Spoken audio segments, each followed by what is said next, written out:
Everyone welcome back to परम education. और आज के इस सेशन में हम लोग झारखंड बीएससी एग्रीकल्चर के पीवाईक्यू करेंगे केमिस्ट्री के, जो कि 2023 का पेपर है। ठीक है, ये जो क्वेश्चन आपको स्क्रीन पे शो हो रहा है that is the question paper of 2023 examination. And even ये वेटनरी के लिए भी सेम क्वेश्चन अप्लाई होता था। ठीक है, तो यस, इसी तरीके के क्वेश्चन 2024 में भी आपको देखने को मिलेगा। तो इस वीडियो को या फिर इस सेशन को आप पूरा का पूरा देखते रहना। एंड आगे बढ़ने से पहले बता देना चाहता हूँ कि जो टेस्ट सीरीज का प्राइस है वो 99 रुपीज़ कर दिया गया है। आप डिस्क्रिप्शन में जाके चेक कर पाओगे। वो 99 रुपीज़ में टेस्ट सीरीज के साथ साथ आपको 10 ईयर के पीवाईक्यू मिलेंगे। एंड क्वेश्चन प्रैक्टिस के लिए अलग से सेपरेटेड आपको पीडीएफ व्हाट्सएप ग्रुप पे देखने को मिलते रहेगा। इवन टेस्ट के सॉल्यूशन भी आपको देखने को मिलेगा। That is really good for you. And जिसने अभी तक ज्वाइन नहीं किया ज्वाइन कर लो। ऑलमोस्ट बहुत सारे कैंडिडेट टेस्ट को अटैम्प्ट कर रहे हैं, तो आप लोगों को भी टेस्ट अटैम्प्ट करके आपके स्कोर को चेकआउट जरूर करना चाहिए। अभी मूव करते हैं सबसे पहले क्वेश्चन 2023 में जो आया था केमिस्ट्री का 51। बेसिकली क्या कह रहा है, यहाँ पर ब्लैंक है और बेसिकली बोल रहे हैं यहाँ पे 4 लॉ यहाँ पे दिए हुए हैं, Charles law and Boyle's law, वैगैरह लॉ एंड गे-लुसैक्स लॉ। तो यहाँ पर बेसिकली बोल रहा है law state that at constant volume and pressure of a fix amount of gas varies directly with the temperature. ठीक है, तो ये बेसिकली बोल रहा है। एंड यहाँ पर जो ऑप्शन दे रखे हैं वो चार्ल्स दे रखे हैं, बॉयल्स दे रखे हैं, एवोगैड्रो दे रखा है एंड गे-लुसैक लॉ है। तो यहाँ पर ये सारे लॉ के आपके डेफिनेशन क्लैरिफाई रहना चाहिए आपके माइंड में, ताकि आप यहाँ पर एक्यूरेटली मार्क कर पाओ। तो जैसा कि पता है दैट कि चार्ल्स लॉ में ना क्या कहता है, volume of ideal gas is directly proportional to the absolute temperature at constant pressure. ठीक है, एब्सोल्यूट टेम्परेचर रहना चाहिए और कांस्टेंट प्रेशर रहना चाहिए। ठीक है, तब हमारा चार्ल्स लॉ यहाँ पर अप्लाई होगा। बॉयल्स लॉ क्या कहता है, बेसिकली बोलता है ये temperature remaining constant at the volume of given mass of a gas is inversely proportional to its pressure that is PV equal to K. ठीक है, तो ये रहना चाहिए बॉयल्स लॉ में।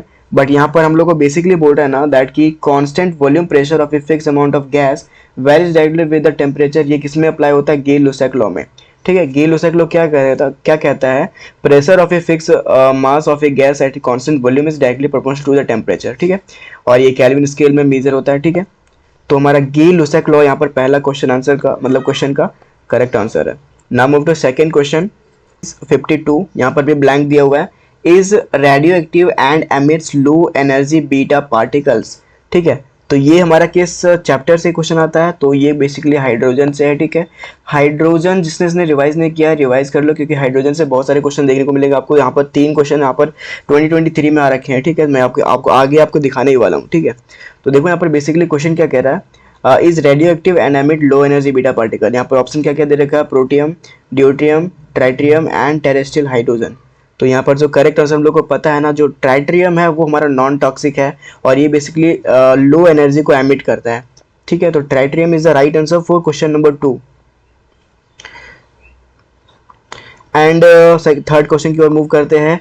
The mixture of is called water gas. यहाँ पर blank है। ठीक है, तो किसका मिक्सचर वाटर गैस कहलाता है, ऑप्शन यहाँ पर दे रखा है CO and H2 and CO2 and H2, CO and H2O and CO2 and H2O। इस तरीके के क्वेश्चन आपको एग्जाम में देखने को मिलेगा और काफ़ी ज़्यादा कंफ्यूज करेगा अगर आप एक्यूरेटली आपको कॉन्सेप्ट इसके पीछे ना पता हो तो। ठीक है, तो इसके लिए आपको बेसिकली हाइड्रोजन चैप्टर से ये भी क्वेश्चन है। ठीक है, हाइड्रोजन जो कि केमिस्ट्री का चैप्टर है उससे ही ये क्वेश्चन है। और यहाँ पर जो करेक्ट आंसर होगा ना दैट इज हमारा CO and H2 is called water gas. ठीक है, तो कॉन्सेप्ट आपको इस तरीके के क्वेश्चन काफ़ी कंफ्यूज करेंगे एग्रीकल्चर के एग्जाम में। ठीक है, तो उसके लिए आप बेसिकली अब क्या करो दैट की कॉन्सेप्ट आप क्लियर कर लो एंड आपका क्लियर रहना चाहिए एग्जाम में, तभी आप मार्क कर पाओगे। नहीं तो फिर आपका नेगेटिव मार्क एब्सोल्युटली जाएगा ही जाएगा। ठीक है, इस तरीके की अगर आप मिस्टेक करते हो तो। फिर यहाँ पर क्लार्क मेथड का एक क्वेश्चन है 54 में। In Clark's method calculated amount of blank है यहाँ पे is added to hard water. ठीक है, तो यहाँ पर बेसिकली काफ़ी इजी क्वेश्चन है। क्लार्क मेथड अगर आप पढ़ के जाओगे, ये भी हमारा हाइड्रोजन से ही है। ठीक है, क्लार्क मेथड अगर आप पढ़ के जाओगे तो आपको ये क्वेश्चन सॉल्व हो जाएगा। दैट इज हमारा यहाँ पर लाइम है। ठीक है, correct answer. In Clark method calculated amount of lime is added to hard water. ठीक है, क्वेश्चन नंबर 55 की ओर मूव करते हैं। यहाँ पे देख सकते हो ब्लैंक है, यहाँ पे can be added as a stabiliser for the storage of H2O2। ठीक है, और यहाँ पर करेक्ट आंसर होगा दैट इज हमारा यूरिया। ठीक है, और मूव करते हैं अगला हमारा 56 क्वेश्चन पे। तो 56 में यहाँ पर एक स्ट्रक्चर दे रखा है। स्ट्रक्चर बेस्ड क्वेश्चन आपको झारखंड एग्रीकल्चर के एग्जाम में और झारखंड नर्सिंग और पैरामेडिकल में थोड़े से लो लेवल के रहते हैं, बट एग्रीकल्चर और नर्सिंग के एग्जाम में आपको बहुत ज़्यादा देखने को मिलेगा। तो ग्राफ बेस्ड, ठीक है। तो यहाँ पर बेसिकली पैरा में लगा हुआ हमारा ओ एच सब्स्टिट्यूट, दोनों में ऊपर नीचे दोनों लगा हुआ है। तो ये बेसिकली किसका है, कैचॉल का, ठीक है। ये हमारा स्ट्रक्चर है, आपको ये याद रखना पड़ेगा, ठीक है। और ये हमारा क्या कहते हैं, अल्कीन अल्कीन जो जीओसी में है उससे आ रखा है, ठीक है। और उसी के साथ साथ यहाँ पर बहुत सारे लोगों को ये डाउट रहता है दैट कि रिसोर्सिनॉल क्यों नहीं हो सकता है। तो रिसोर्सिनॉल में यहाँ पर आपको इस तरीके के स्ट्रक्चर देखने को मिलते हैं, that is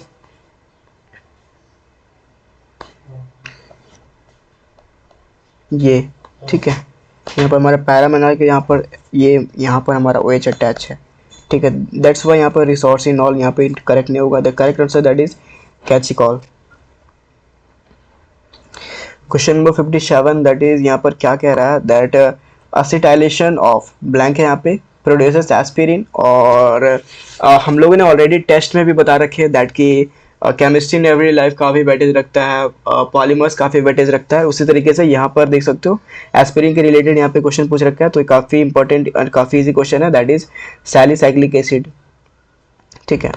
असिटाइलेशन of salicylic acid produces aspirin, ठीक है। तो salicylic acid is the correct answer for 57। 58 में क्या रखा है देख सकते हो, यहाँ पर फिर हम लोग को मिल गया, दैट इज ये हमारा क्या है, known as wood spirit, ethanol, ethanal, methanol या फिर मिथेनॉल। तो करेक्ट आंसर यहाँ पर हमारा हो जाएगा मिथेनॉल, ठीक है। मिथेनॉल वुड स्प्रिट क्यों खाता है, क्योंकि अगर हम लोग वुड को हाई टेम्परेचर में बर्न आउट करते हैं तो जो गैसेस निकलते हैं वो हमारे मेथेनॉल्स होते हैं, ठीक है। इसके बारे में कॉन्सेप्ट क्लियर कर लेना, ये हमारा केमिस्ट्री एंड एवरीडे लाइफ से रिलेटेड है। क्वेश्चन नंबर 59 की ओर मूव करते हैं हम लोग यहाँ पे ना। तो क्वेश्चन नंबर 59 में बेसिकली बोल रहा है that is acyl chloride is hydrogenated over catalyst palladium on barium sulphate, this reaction is called. यहाँ पे 4 रिएक्शन दे रखा है, Stephen reaction, Rosenmund reaction, Wolff Kishner reduction या फिर इटार्ड रिएक्शन, ठीक है। तो यहाँ पर आपको इन बातों को ध्यान रखना है। इवन आपको यहाँ पर याद रखना दैट कि यहाँ पर रिएक्शन है, यहाँ पर रिडक्शन है, रिडक्शन है। इस तरीके से आप क्वेश्चन को क्लैरिफाई कर पाओगे, ठीक है। रिएक्शन इज कॉल्ड यहाँ पर बेसिकली बोल रहा है, लेकिन यहाँ पर जो करेक्ट आंसर होगा ना दैट इज रोजेनमन रिएक्शन। और रोजेनमन रिएक्शन में क्या होता है, hydrogenation of an acyl chloride to an aldehyde. ये सिंपल, अगर आपका डेफिनेशन अगर आपको याद रहता है ना रिएक्शंस के, तो आप इजीली क्वेश्चन सॉल्व कर पाओगे। इवन यहाँ पर डेफिनेशन ही पूछ रहा है, ये क्वेश्चन डेफिनेशन ही पूछ रहा है, कॉन्सेप्ट तो पूछ ही नहीं रहा है। सिंपल सा क्वेश्चन है। रोजेनमन रिएक्शन में क्या होता है, hydrogenation of acyl chloride, and यहाँ पर हमारा hydrogenation of acyl chloride simple पहला लाइन में दिखाई दे रहा है। तो करेक्ट आंसर हमारा हो जाएगा रोजेनमन रिएक्शन। आप इसके साथ साथ आप इनके भी कॉन्सेप्ट क्लियर कर लो। स्टेफन रिएक्शन में क्या होता है, बेसिकली इसमें SnCl2 पहला रिएक्शन में SnCl2 के साथ HCl के साथ रिएक्शन कराते हैं, दूसरा टेम्परेचर के साथ H2O, ठीक है। उसी तरीके से वुल्फ किशर में क्या होता है, reduction of aldehyde and ketone. और उसी तरीके से इटार्ड रिएक्शन में क्या होता है, Cr2O2 Cl2 के साथ CH2 के साथ रिएक्शन करवाते हैं, इस तरीके से, ठीक है। और टोल्यूएन को बेंजिल एल्डिहाइड में चेंज करते हैं इटार्ड रिएक्शन में। तो अगर आपका डेफिनेशन क्लियर है ना, तो डेफिनेशन वाले क्वेश्चन यहाँ पे पूछ रखे हैं इन लोगों ने, ठीक है। तो इन बातों को ध्यान में रखते हुए चलना आपको। फिर क्वेश्चन नंबर 60 बोल रहा है ना, Fehling solution A is, Fehling solution A क्या है, ठीक है। तो फेलिंग सोल्यूशन ए बेसिकली हम लोग एक्वस कॉपर सल्फेट को कहते हैं। तो करेक्ट आंसर हमारा हो जाएगा ये। फिर 61 में क्या हमारा, 61 में बेसिकली काफ़ी इजी क्वेश्चन है और ये काफ़ी बार रिपीट किया जा चुका है, ठीक है। ये नर्सिंग में भी रिपीटेड किया जा चुका है, ठीक है, या फिर पैरामेडिकल में भी। तो बोल रहा है is added to soap to impart antiseptic properties. Soap में ये बाइथेनियल हम लोग ऐड करते हैं ताकि उसका जो एंटीसेप्टिक प्रॉपर्टीज है वो बना रहे, ठीक है। तो biphenyl is the right answer and काफ़ी इजी क्वेश्चन है ये। क्वेश्चन नंबर 62 देख सकते हो, chloramphenicol isolated in 1947 is a antibiotic, ठीक है। तो इनमें से कौन सा एंटीबायोटिक ये बोल रहा है जो 1947 में आइसोलेट किया गया था, ठीक है। तो 1947 में एक आपको कॉन्सेप्ट याद रखना, दैट कि मिट्टी से एक एंटीबायोटिक हमारा आइसोलेटेड किया गया था, दैट इज हमारा करेक्ट आंसर यहाँ पर हो जाएगा ना, दैट इज ब्रॉड स्पेक्ट्रम, ठीक है। Is a broad spectrum antibiotic. इसी तरीके से 60 में देख सकते हो पॉलीमर से क्वेश्चन आ रखा है, दैट इज ए बायोडिग्रेडेबल। ठीक है, पॉलीमर से हम लोगों ने टेस्ट सीरीज में बहुत सारे क्वेश्चन इंपॉर्टेंट करवा रखे हैं, तो जिसने भी टेस्ट दे रखा है उसको आंसर की भी मिल गया, तो वो लोग कॉन्सेप्ट अपना क्लियर कर चुके होंगे। एंड अगर अभी तक आप लोगों ने टेस्ट को ज्वाइन नहीं किया तो मेक श्योर टेस्ट को ज्वाइन कर लेना। ठीक है, ये बेसिकली बोल रहा है बायोडिग्रेडेबल के बारे में, कौन सा है, नाइलन 6 बायोडिग्रेडेबल है क्या, नहीं, नाइलन 6 है क्या, नहीं, नाइलन 2 एंड नाइलन 6, यस। तो यहाँ पर जो करेक्ट आंसर हो जाएगा दैट इज सी। ठीक है, nylon 2 and nylon 6 is biodegradable.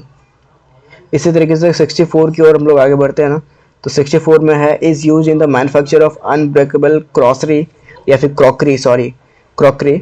तो ये काफ़ी इजी क्वेश्चन है, ये भी पॉलीमर से रिलेटेड है, that is melamine formaldehyde polymer. ठीक है, तो करेक्ट आंसर हमारा ये हो जाएगा। ठीक है, तो यस इस तरीके से बहुत सारे क्वेश्चन है, 50 क्वेश्चन ऑलरेडी नीचे दे रखे हैं। ठीक है, तो वो आप जाके आप चेक कर सकते हो। अगर आप टेस्ट सीरीज बाय करते हो तो उसके साथ साथ आपको 10 ईयर के, 2022 के, 2023 के, 2021, 2020 एंड 19, 18, 17, 16 एंड 15, 14, 13, 11 मतलब कि 11 तक भी आपको PYQ देखने को मिलेगा। लगभग 10 ईयर के PYQ देखने को मिलेगा। ठीक है, PCB ग्रुप वालों के लिए। तो don't forget to join and आगे के मतलब आगे के वीडियोस में हम लोग और भी टिप्स लाते रहेंगे आपके एग्जाम से रिलेटेड। एंड हम लोग पूरे मतलब कंसिस्टेंट है आपके एग्जाम की प्रिपरेशन को लेकर। तो मेक श्योर आप खुद से प्रिपरेशन करते रहिए एंड क्वेश्चन प्रैक्टिस करते रहिए। अभी रिवीजन का बिल्कुल भी टाइम नहीं है। Go for question practice and clear the concept. See you next session. Thank you for watching, bye.